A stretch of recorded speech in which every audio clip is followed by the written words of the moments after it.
Ain't no half stepping with Marcus J. Thank you so much for hanging in there with us. A little bit of Will Smith back in his Fresh Prince days. A little brand new funk tonight. We playing rappers who turned into movie stars. That's what we got tonight. Ain't no half stepping with Marcus J.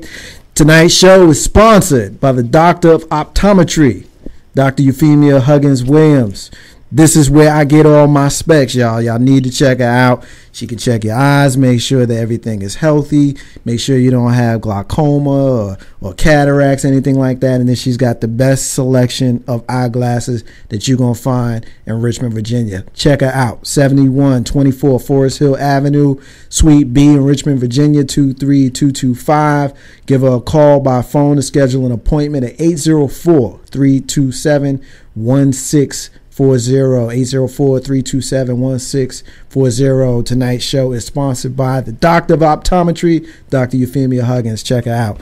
Ain't no half stabbing with Marcus J. We're going to come back on the live line of Kdub and kind of pick up our conversation on the National Basketball Association, who just finished up their All-Star weekend. Kdub, what's your initial thoughts of rookie game? Let's start there. Let's take it chronologically. I'll be honest with you, in the interest of full disclosure, didn't have an opportunity to watch the rookie game. But from what I understand, they changed the format. It's not rookies and sophomores no more, is it? Well, basically, it's first and second year players, and they have Shaq and Charles Barkley actually drafting their own team. So you can have two cats.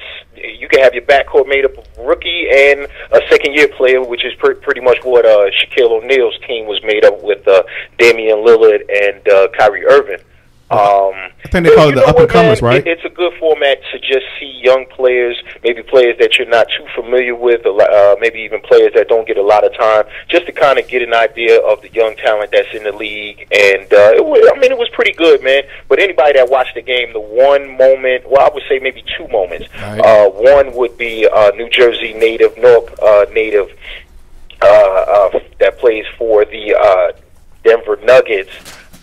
He won the MVP at 40 points, and I would say that, I'm sorry, Kenneth Faried is the individual I'm speaking about, but I would say the most memorable point of that particular All-Star game was within the fourth quarter. Kyrie Irving and Kyrie Irving basically thought he was on the rucker. Yeah, he took it to him. Man.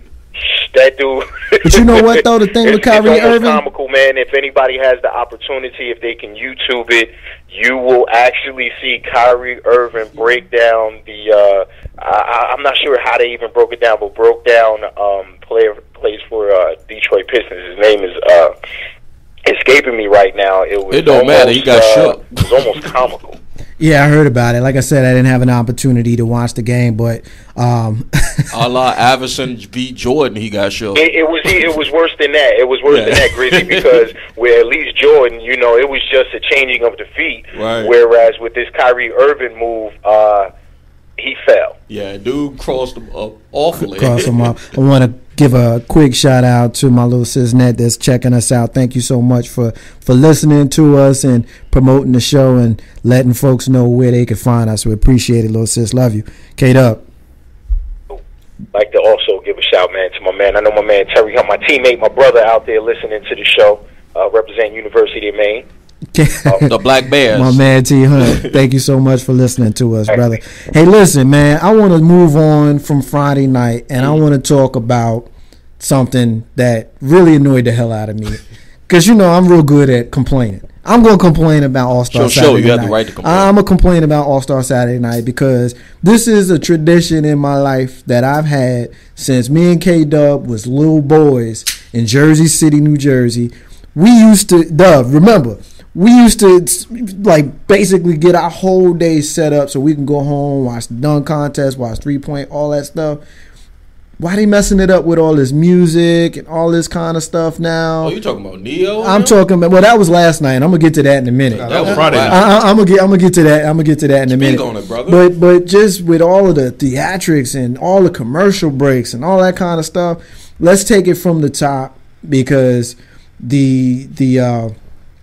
when I first looked up and I saw the skills challenge and I saw the legendary greatest player of my history and my childhood, my favorite player growing up, Dominique Wilkins coming out. I was like, say word. Now, I'm getting a little flack because people clowning me about Dominique. I still thought that he won the 1988 slam dunk contest. But, hey, I digress.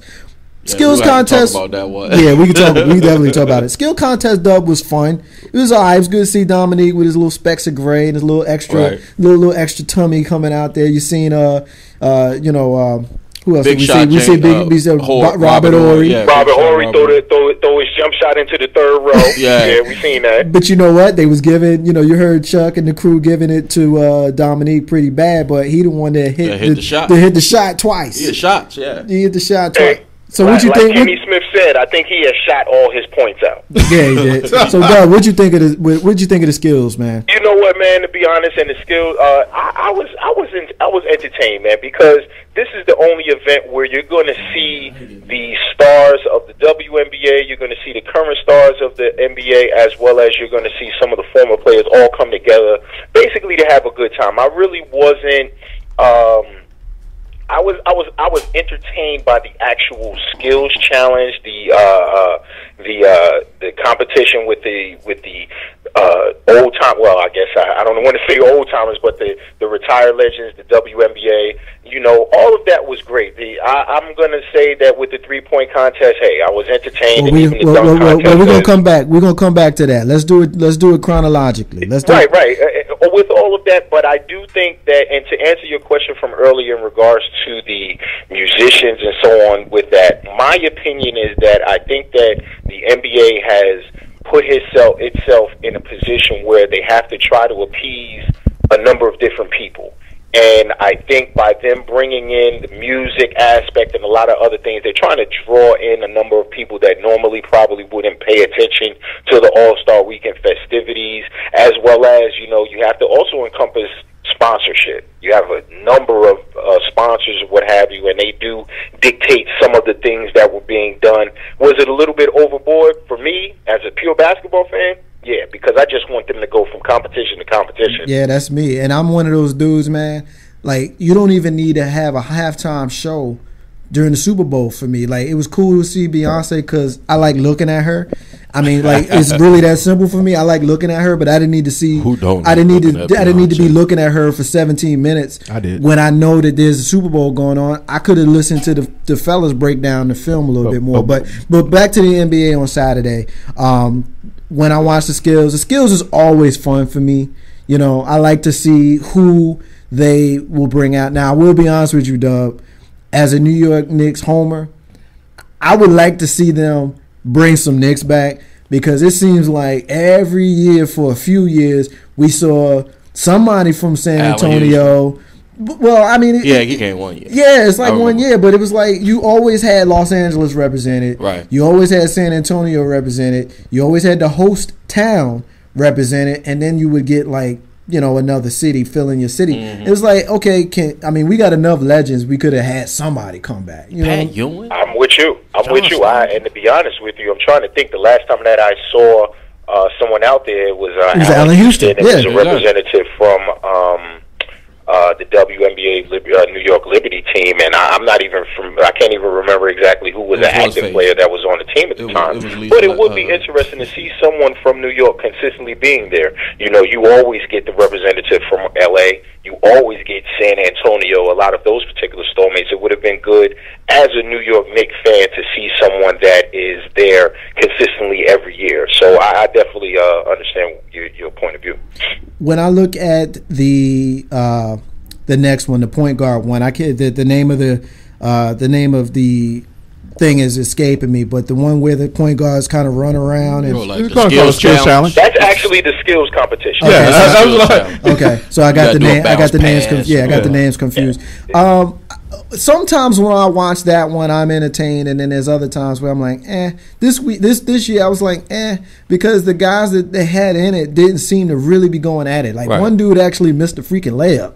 Like, who was that? Who won it? Who won that? I was like, what the hell is that? Who cares? So I mean, I do like the introduction of having that, right? And I like the introduction of having the competition with the NBA the legend, and the WNBA. I do like those two as additions. But this year, Grizzy, it just wasn't the same like I needed to see it. They said it on the broadcast, and I'm a strong proponent of it. I hope the NBA listens and brings it back so they can mix the old with the new. Bring back for certain competitions like the 3-point contest or the skills contest, former players. They don't have to be George Mike and 85 million years old type. Bring back Craig Hodges. Craig Hodges could still get up a 3. Curry. Reggie Miller could still get up a 3. Dale Curry. I would love to see Dale Curry and Larry Bird and then put Ray Allen in there, a current player, and go for what they know. I don't want to see him in a dunk contest, and I'm sure you're going to get to that later. But, those type of competitions, I would like to see former players come back and get it in because, honestly, I think Larry Bird could still outshoot some of these guys. Yeah, he can probably outshoot most of them. When I watch All-Star Saturday Night, we got 2 of them under our belt, and then the 3-point and the dunk contest I'm going to come to in a minute. But I guess I'm kind of tipping my hand as to my thoughts on those 2 as I make this statement. It's not as fun as it used to be. Like I said, I remember me and Dub used to get together and we watch these things, man, and be glued to the TV for the whole time that it was on and just be, into it. And I think a lot of it had to do with in them days you had players that you wanted to see. Yeah, you had the superstars in the dunk. They was in the contest, and now, they sitting at courtside, clowning and stuff, which, I mean, as a fan of the sport, it's fun to see them, but I would much rather see them in shorts and tank tops instead of in derbies and oversized glasses, if you know what I'm saying. And that's what I wanted to get in and say, that with the changing of the guards from Jordan to now, you saw those players that you expected to see in the dunk contest maybe once, at best twice. You had Kobe in there one year. You were supposed to keep it going on with the Vince Carter, with the LeBron James. Now Blake Griffin. Blake Griffin did it, what, 2 years? I think it was only one. Just one. Okay, see, now, Blake is a classic example. You're right, because he was hurt the first year. So he should be in there now. He should still be in the dunk contest. Well, here's my thing. One, you can't mandate someone to be in something like a particular competition. That's one. Two, we always keep saying that we want certain players to be in certain, so on and so forth. My question would be, when would be enough? Because let's say if LeBron James did it this year, we would want him to do it next year and the year after that. True. And continue, so on and so forth. Being in the dunk contest, and I know we're probably talking specifically about the dunk contest, that does take a lot out of you as well. A lot of the players look at this particular weekend as a relaxation. You're playing your one game or what have you. But I could be wrong with this, but whenever I hear this argument, I think to myself that the last year that Michael Jordan was in it, the years after that, he could have participated in the slam dunk contest during those years as well. True. Yeah, he was the best dunker. He was the best dunker at the time. He at that. I understand where you're going, but I'll say that he at that point had nothing left to prove. I don't think that I've ever seen LeBron in one.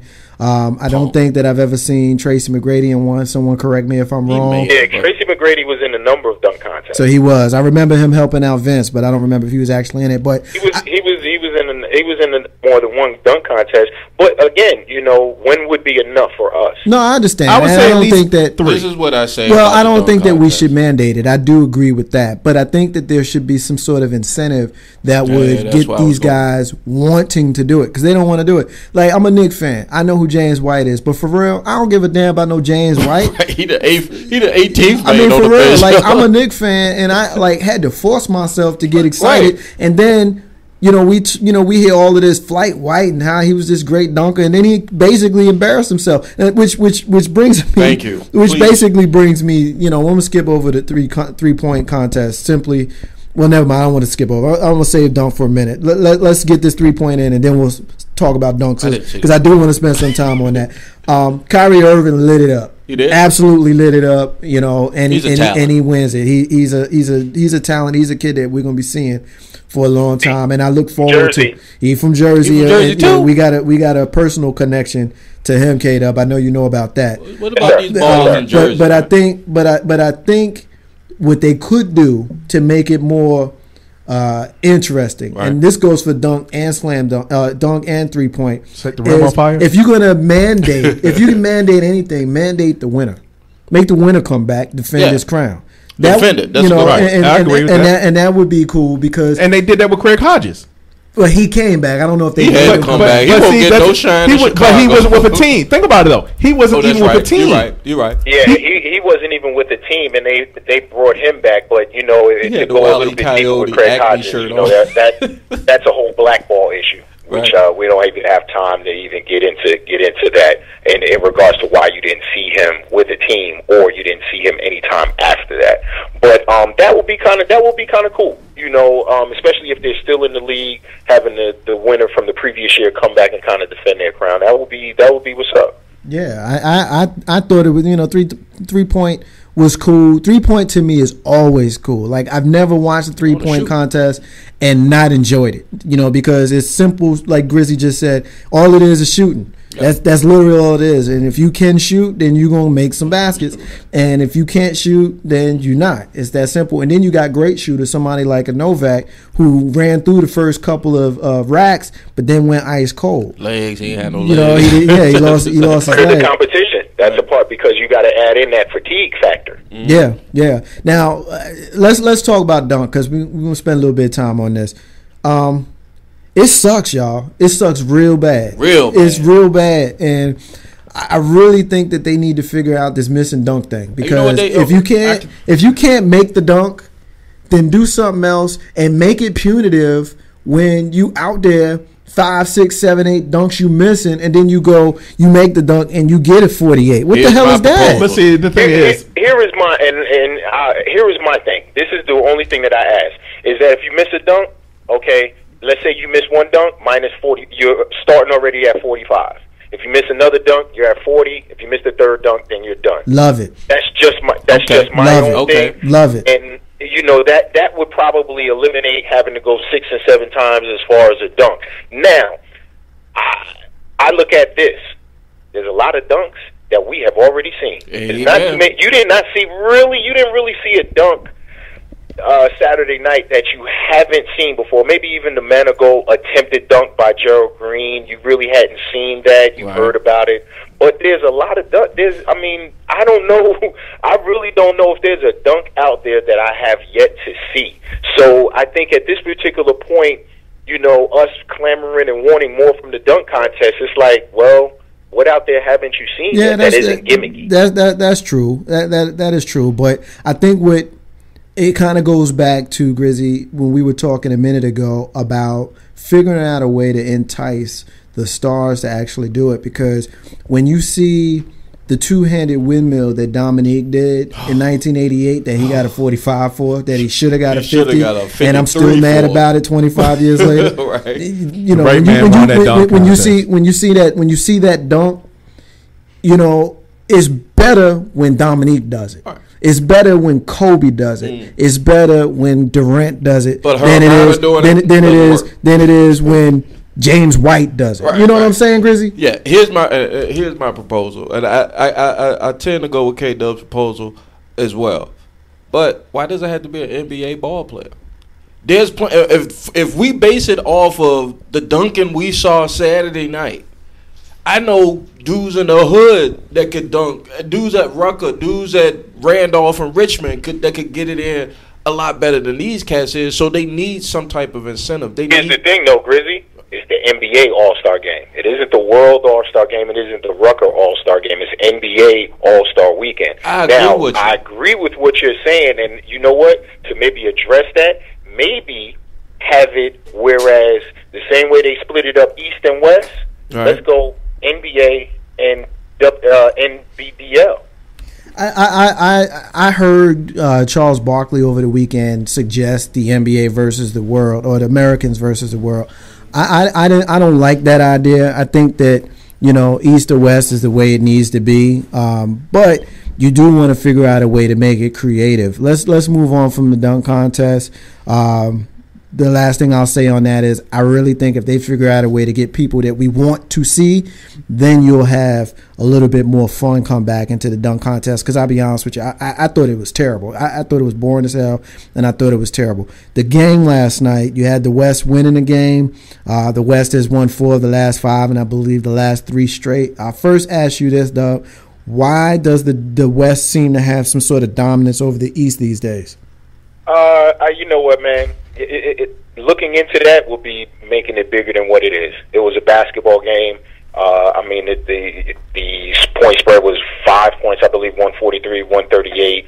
You're going to have that. I don't think that it's a situation of, the West being dominant or anything like that. You go out there, from what I see, and of course I've never been in the NBA, but you go out there in the first half, you want to give more of an entertainment to the fans or what have you. Third quarter, you kind of get settled. The last 8 or so minutes of the fourth quarter, that's when you start to play, hard, because at the end of the day, you do get more money for winning the game than you do losing the game. I don't think that, we can look at that and say, well, why is it that the West is dominating the East or so on and so forth? I don't think that an All-Star game can be looked at that way, especially when you have trades and different things of that nature. So, me personally, I wouldn't necessarily get into that particular debate. It's just basically who's out there playing at that particular time at that game. You know what? I always saw it that the West was faster. They played a more upbeat game. I guess that's probably because of how I felt about Showtime at that point in time in my life as well. I see quicker point guards, quicker shooting guards, big men that get up and down the floor, where in the East, I always saw that as a big man's game. You had your East Coast, the Boston, Robert Parrish. You had big men actually in the paint. To me, the West really never had a big man outside of Akeem.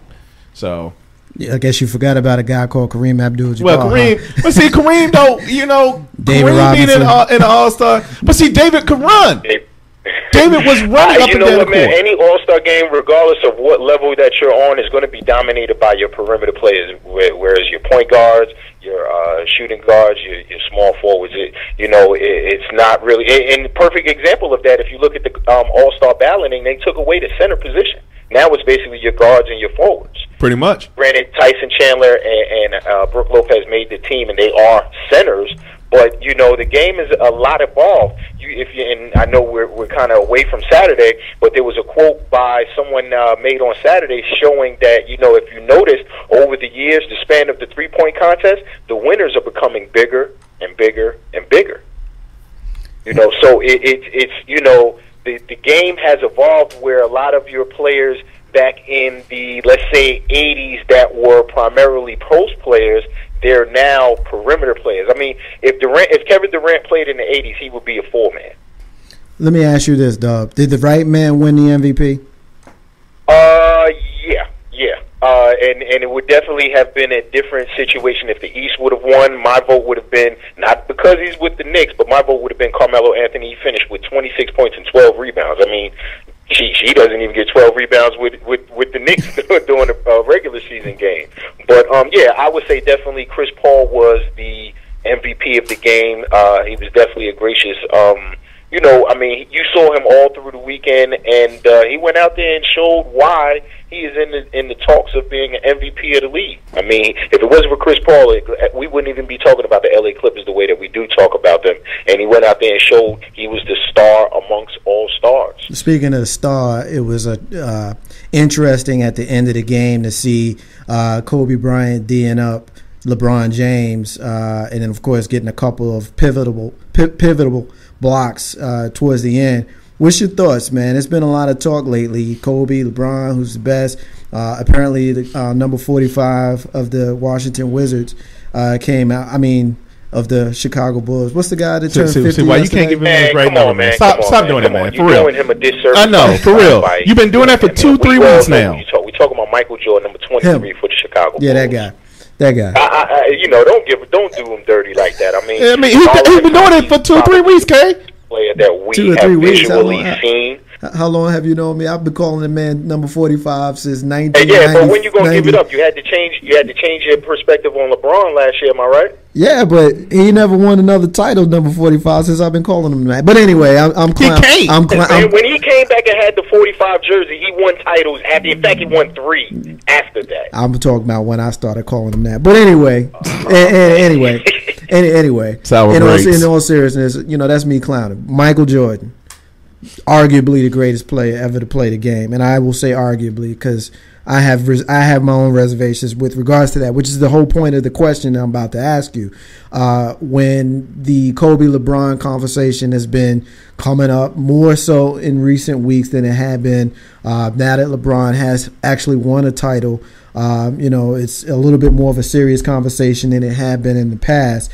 When Michael Jordan was asked to weigh in on it, he said Kobe solely because Kobe has more titles, which in my personal opinion, I think that's a cop-out because when you look at the guys on the court, the fact that he's got 4 more titles than LeBron doesn't necessarily make him as an individual a better player. We know Bill Wennington has more titles than Patrick Ewing. Doesn't make him a better player. What is your thought, not so much on the fact that Kobe, LeBron, which one is better? I'll ask you that in a minute. What's your thought on the fact that Michael Jordan wouldn't answer the question? He did answer the question. He basically answered it the way that listen, Michael Jordan has the right to basically voice his opinion on basically anything that has to do with the NBA. In my mind, he did answer the question. If you take the whole interview, and that interview will be seen tonight, I believe, at 8 o'clock on the NBA TV. That was just one thing that he could point to that he said, look, at the end of the day, 5 beats 1, at the end of the day. Here's the thing. Kobe Bryant can lead the game today. He'll have 5. We don't really know whether or not LeBron will even get to that particular point. Another thing, and this right here is not even debatable. This right here. Bryant is the closest thing to Michael Jordan when it comes down to straight being a monster, straight being wanting to win at any cost. When it's crunch time at the end of the game with 3 seconds left, I'm going to put my money on Kobe Bryant because everybody in the gym will know that Kobe Bryant is going to get the ball. It's just basically whether or not he will hit the shot or not. I don't think that a lot of people have that same confidence in LeBron James. So my opinion is that Michael Jordan was dead on when he said that right now Kobe Bryant is the better of the two. Could LeBron James outdo him and Kobe? Yes. But today, I'll have to agree with Michael Jordan. I can dig it. I mean, I'm not a big fan of either of them, obviously, and neither am I a big fan of Michael Jordan. It's a fair conversation to have. I understand where he's coming from now that you've put it in that perspective. The fact that people want to say that Kobe is the closest to Michael, I always get a little annoyed with people when they say that because I've always had my own reservations with Michael, because I was always a Magic Johnson fan. And if I had a choice, I would choose Magic over Michael 10 out of 10 times. That's just me. I wouldn't take Bird, but I would certainly take Michael Grizzy over.